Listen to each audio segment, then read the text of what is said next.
Hello everybody, this is Iron Spiderfist, and today we're gonna take a look at another Minecraft farm. In fact, in this icy cold winter, we're gonna look at ice farms. The general idea of an ice farm is that we have a water column that freezes, and as soon as ice forms, it gets pushed away with pistons, either up, down, or sideways, and then we can collect the ice afterwards. So in this case, we are pushing the ice downwards, and in this case, we are also pushing the ice downwards. I've got two other farms pushing the ice upwards as well, but for the basic part, let's just look at these farms right here. This farm was showcased by Etho in one of his Hermitcraft episodes, and yeah, that's basically the one farm that inspired me to do ice farms myself and create my own ice farm. And yeah, that's basically just the easier versions of how ice farms can work.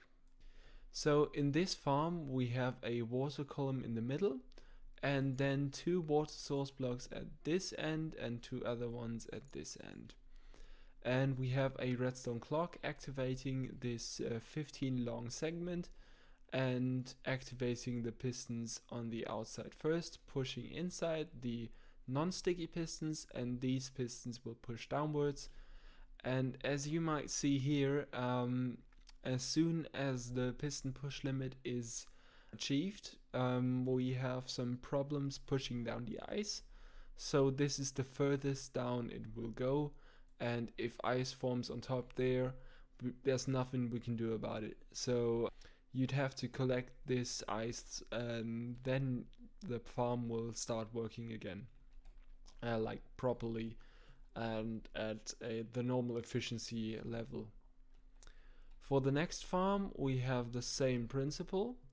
Instead of using a timer to activate it, we have an observer right here, which will observe if ice is forming here, and then the ice will get pushed downwards. This system will break as soon as there is a 12 column block, ice blocks down here, and then it won't push down again. You can break this block and then it will push down again, but for the farm to continue working, you would also have to harvest it. It's the same principle.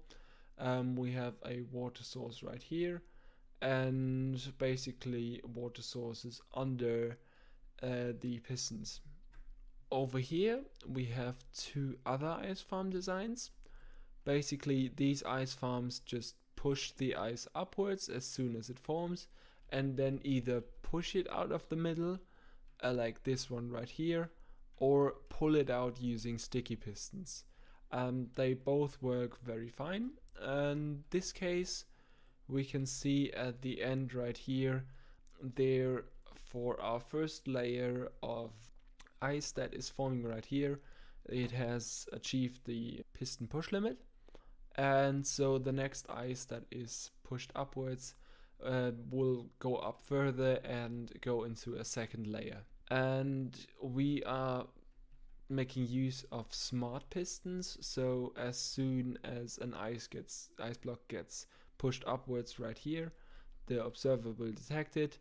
The other observer will detect the observer detecting something and give a redstone signal to the piston, which will then push out the ice block. These systems are really good.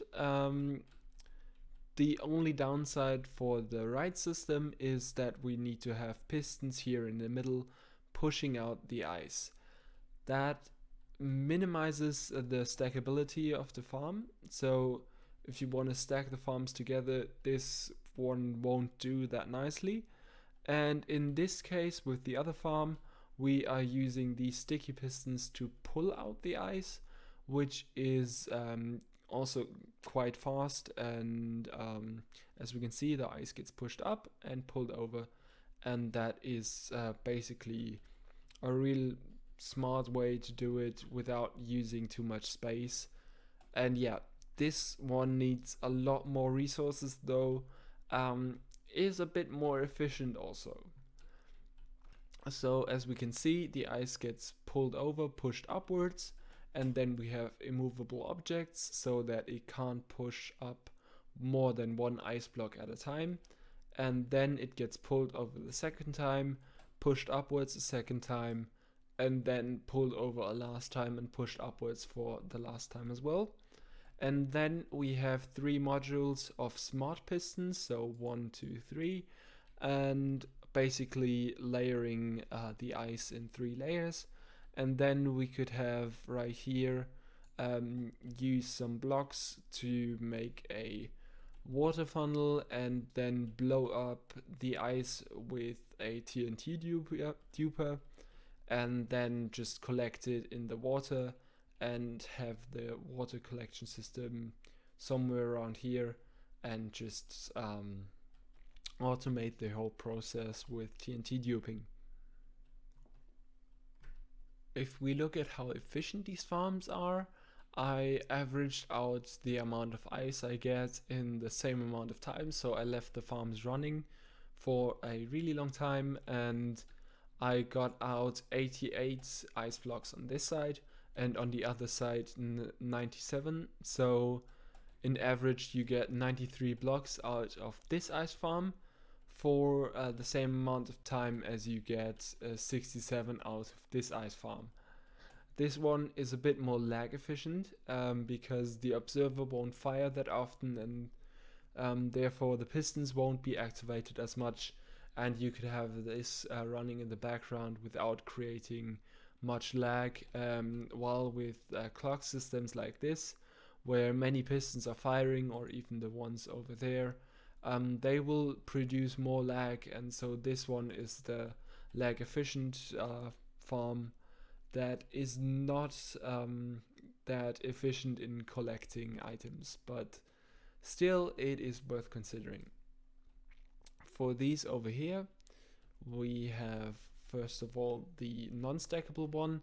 It's 94 items in the same amount of time, so it's 1 ice block more than the first farm.